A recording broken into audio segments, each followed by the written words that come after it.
Le Tour de France est passé. Pas à la Coupe du Monde qui a repris la Winco Classic gagnée par Van Anker. À la Classique à San Sebastian, retour des PDM et d'Eric Breking notamment. J'espère moi un bon résultat, mais Bouillot est très fort maintenant. Vous avez envie de revanche un peu, non? Oui, de revanche, mais c'est pas facile. Bugno est très fort, comme il a raison Eric Breking. Quand l'Italien passe la vitesse supérieure, personne ne peut lui résister, ni Indurain, ni Delgado, ni Chiappucci.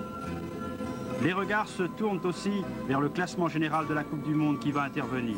Sorensen, dans cette course, ne peut défendre sa place. Rappelez-vous, il a été blessé au Tour de France. Et si Delgado, ici, attaque à Irún et va s'assurer une place de prestige devant ses compatriotes, Fondriès est 3e et Jalabert 4e. Les deux premiers de la Coupe du Monde désormais. Bugno, lui, prépare son championnat du monde.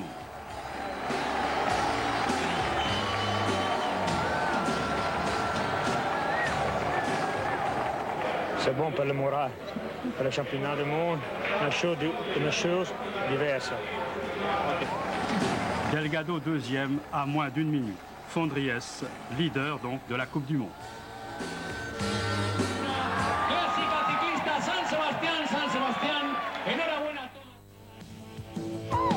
À San Sebastian, Bugno avait annoncé la couleur pour le championnat du monde. Vous connaissez la suite. Mais là, c'est la Coupe du Monde qui nous intéresse. Avec le match lancé, puisque Sorensen ne peut pas défendre ses chances ici. Match lancé entre Jalabert et Fondriest. C'était Chavé qui s'est imposé et qui est parti ici. Mais Fondriest assure la chasse. Dans le groupe, il veut revenir. Jalabert n'est pas mal placé non plus.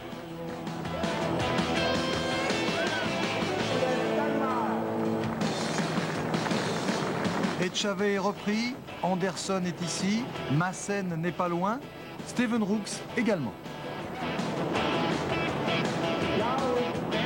Jalabert dans la roue de Fondriès, ce n'est pas une surprise, c'est Museux qui l'emporte finalement. Jalabert marque des points précieux, il revient tout près, Jalabert ici au centre de votre écran, il revient tout près de Fondriès.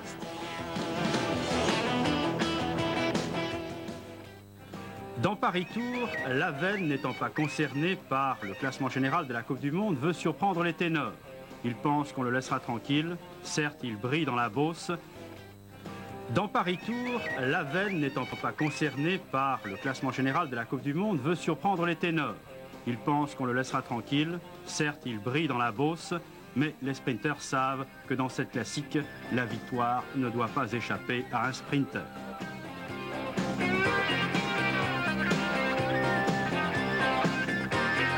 Qu'importe que Lavenne ait battu un record d'échappée solitaire, on l'oublie lorsque les grands passent la surmultiplier. Ainsi, après le Grand Prix de la Libération et le Grand Prix des Amériques gagné par Van Anker, Fondriest et Jalabert campent sur leur position. En tête, les Rochely, Museu qui fête son anniversaire, Bruno Cornillet, alors qu'on entre dans la ville de Tours, accélèrent à plusieurs reprises.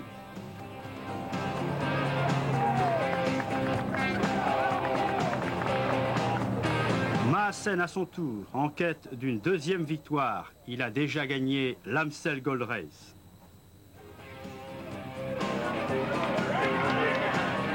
Mais là encore, tout se joue au millimètre. Jalabert s'apprête à grignoter quelques points sur Fondriest.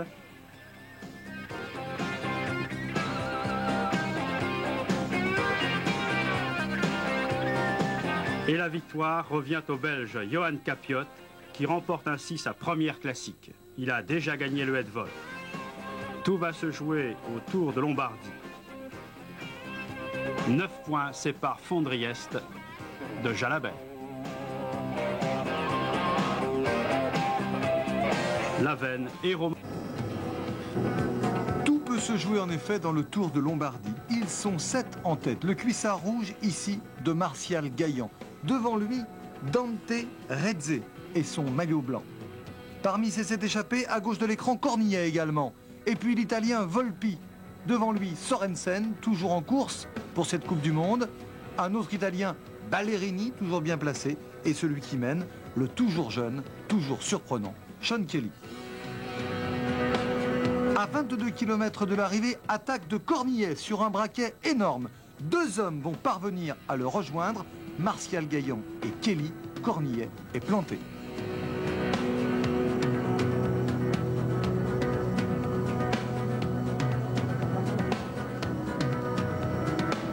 Un match Gaillan-Kelly pour un sprint, tâche difficile, très difficile pour Gaillan. C'était évident qu'il marchait aussi et qu'il était presque au même poids que moi, ça veut dire la même condition fin de course. Et bon, en plus, la petite pointe de vitesse qu'il a en plus. Alors, c'était pas évident vraiment de gagner ce Tour de Lombardie aujourd'hui.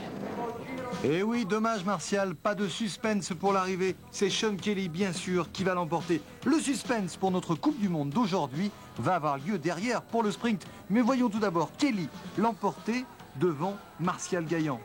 Pour la 3e place, Ballerini est opposé à Cornillet, victoire de l'Italien. Et pour le sprint, il faut que Jalabert l'emporte pour revenir tout près de Fondriest. Le sprint a lieu au bout de l'interminable ligne droite, en plein centre. Jalabert l'emporte, il reprend 5 points à Fondriest. 4 points les séparent seulement aujourd'hui. Suspense.